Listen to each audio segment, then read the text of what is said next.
दोस्तों, आपके मन में यह सवाल कभी ना कभी जरूर आया होगा कि राजपूतों और मराठों में अगर तुलना की जाए तो किसे सबसे महान माना जाएगा। बेशक अगर हम उनकी तुलना करें तो यह दोनों जातियां महान थी, लेकिन राजपूत और मराठों में बहुत बड़ा अंतर है जो आज की इस वीडियो में हम आपको बताने वाले हैं। तो दोस्तों, इस वीडियो को पूरा देखने के बाद आपको पता चल जाएगा कि राजपूतों और मराठों में सबसे महान कौन है। तो सबसे पहले हम बात करेंगे राजपूतों की। राजपूत शेर की तरह होते हैं और क्षत्रिय धर्म का पालन करते हैं और कमजोरों पर कभी आक्रमण नहीं करते। यदि कोई शत्रु किसी राजपूत से क्षमा मांग ले तो वह आसानी से क्षमा कर देते हैं। राजपूतों ने युद्ध के मैदान में कभी छल का प्रयोग नहीं किया है। वे हाथ से हाथ मिलाने में विश्वास रखते हैं। एक राजपूत अकेले दम पर हजारों लोगों से लड़ेगा, लेकिन युद्ध के मैदान में कभी भी पीछे नहीं हटेगा। राजपूत कभी भी भागकर शत्रु के पाले में आक्रमण नहीं करते और ना ही भागते हुए शत्रु की पीठ में कभी वार करते हैं। राजपूतों के लिए उनकी आन बान शान युद्ध के मैदान में मातृभूमि के लिए अपने प्राणों की आहुति देना है। एक राजपूत कभी भी अपने पीठ मोड़कर युद्ध के मैदान से नहीं भागता है। वह सीने में छुरा घोंपकर मरना पसंद करता है।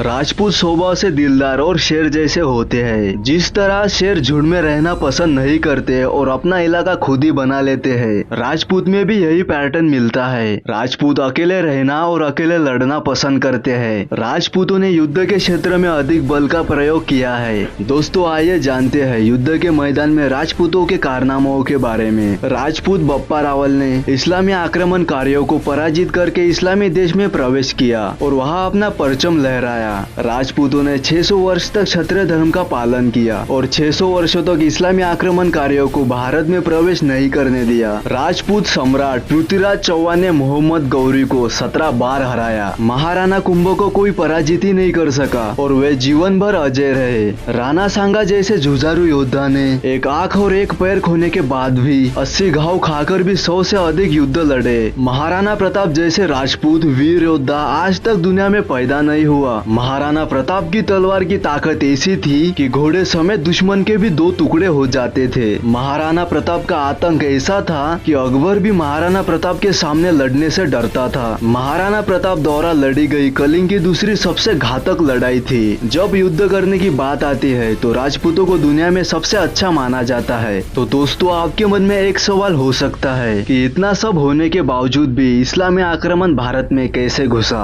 इसका सीधा सा जवाब है कि राजपूत कभी एक नहीं रहे। आखिर छोटे राज्य कब तक बड़े राज्यों से लड़ेंगे। बाबर ने भी कहा था कि राजपूत लड़ना और मरना जानते हैं, लेकिन युद्ध कैसे जीता जाता है ये नहीं जानते। वह युद्ध के लिए स्थिति के अनुसार रणनीति नहीं बनाते। वे हर युद्ध में सेना में शामिल हो जाते हैं और यही कारण है कि राजपूतों की युद्ध में जीत का प्रतिशत मराठाओं की तुलना में कम था। दोस्तों, अब देखते हैं मराठा शक्ति की ताकत। वास्तव में यदि मराठों को राजपूतों की सत्ता प्राप्त होती तो आज इस भारत का इतिहास बहुत अलग होता। मुगलों को पता था कि अगर मराठा और राजपूत एक हो गए तो दुनिया की कोई ताकत उन्हें रोक नहीं सकती। इस वजह से मुगलों ने राजपूतों को उच्च पदों पर बिठाया। राजपूतों को वजीर बनाया गया। राजपूत के साथ वैवाहिक संबंध स्थापित हो गए और मराठे हमेशा के लिए उनसे अलग हो गए। लेकिन मराठों ने मुगलों के सामने इतनी बड़ी अपील पैदा की, लेकिन राजपूत कभी भी वैसे अपील नहीं कर सके। मराठे अच्छी तरह से जानते थे कि युद्ध कैसे करना है और युद्ध को कैसे जीतना है। इस कारण 5 लाख सैनिकों के साथ आया औरंगजेब 27 वर्षों तक मराठाओं को परास्त नहीं कर सका। परिस्थिति के अनुसार रणनीति बनाता रह गया। मराठाओं में योद्धाओं की 36 जातियां थी, जिसमें राजपूत भी थे।